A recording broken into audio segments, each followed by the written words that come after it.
അങ്ങനെ ലാസ്റ്റ് വീഡിയോയിൽ പറഞ്ഞതുപോലെ ഇന്ധനം നിറച്ചുകൊണ്ട് ദേ വീണ്ടും കല്യാണ മണ്ഡപത്തിലേക്ക്. അപ്പോഴേക്കും പെൺകുട്ടിയുടെ വരവുമായി. അങ്ങനെ രണ്ടുപേരെയും സ്വീകരിച്ച് മണ്ഡപത്തിലോട്ട് പ്രദക്ഷിണമൊക്കെ വെച്ച് കൊണ്ടുപോയിട്ടുണ്ട്. ആദ്യം തന്നെ അവർ പരസ്പരം മാല കൈമാറി, അതായത് ഇട്ടുകൊടുത്തു. ഇനി ഈ ഹോമകുണ്ടത്തിൽ ഇരിക്കുന്നതാണ് താലിമാല അവരുടെ.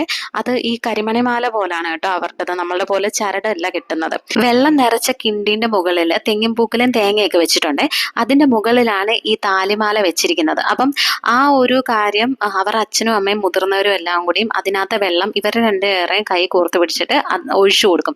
അത് ഈ ശുദ്ധി ചെയ്യുക എന്നെന്തോ ആണ് മീനിങ് എന്ന് ഞാൻ ChatGPT-യോട് ചോദിച്ചപ്പോൾ പറഞ്ഞത് കേട്ടോ. ശേഷം അവരിങ്ങനെ നമസ്കരിക്കും ആ ഒരു കാര്യം തറയിൽ വെച്ചിട്ട്.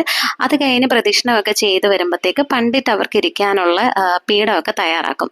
അത് കഴിഞ്ഞ് പനിനീരോ പിന്നെ പൂവൊക്കെ കൊടുത്ത് എന്തൊക്കെയോ റിച്വൽസ് ചെയ്യുന്നുണ്ട്. എന്താണെന്നൊന്നും മനസ്സിലായില്ല. പിന്നെ ആ പൂ എടുത്ത് വെക്കുന്ന ഭാഗത്ത് ആ ത്തിലിരിക്കുന്ന തേങ്ങയും താലിമാല ഉണ്ടല്ലോ, അത് അവിടത്തേക്ക് വെച്ചു കൊടുക്കും. അത് കഴിഞ്ഞിട്ട് അവരുടെ കുടുംബത്തിലെ കല്യാണം കഴിഞ്ഞ സ്ത്രീകൾ ആ താലിമാല എടുത്തുകൊണ്ട് പോയിട്ട് അവരുടെ താലിമാല അതേൽ ഇങ്ങനെ തൊട്ട് പ്രാർത്ഥിക്കുന്നൊക്കെ ഉണ്ടായിരുന്നു. ആ സമയം കൊണ്ട് ഈ ഹോമകുണ്ടം തീ കത്തിക്കും കേട്ടോ.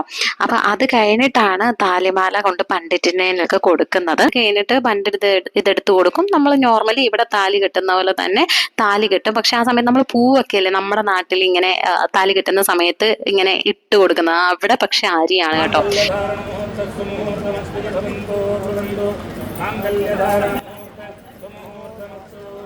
താലികെട്ട് കഴിയുമ്പോഴത്തേക്ക് മഞ്ഞളെടുത്ത് പെൺകുട്ടിയുടെ കവളത്ത് തേച്ചു കൊടുക്കും. പിന്നെ സിന്ദൂരം ചാർത്തും. അത് കഴിഞ്ഞ് നമ്മളിവിടെ നാട്ടിലൊക്കെ വിശ്വകർമാസിന്റെ കല്യാണത്തിന് കണ്ടുവരുന്ന പോലെ പൂവും കൊടുക്കും തലയിൽ വെക്കാനായിട്ട്. ഇത് തന്നെ പെൺകുട്ടി റിപ്പീറ്റ് ചെയ്യും. ഇത് കഴിഞ്ഞുള്ള കുറെ കാര്യങ്ങൾ റിച്വൽസ് ഒക്കെ കാണാൻ നല്ല ഭംഗിയാണ്. അത് നമുക്ക് അടുത്ത വീഡിയോയിൽ കാണാം കേട്ടോ.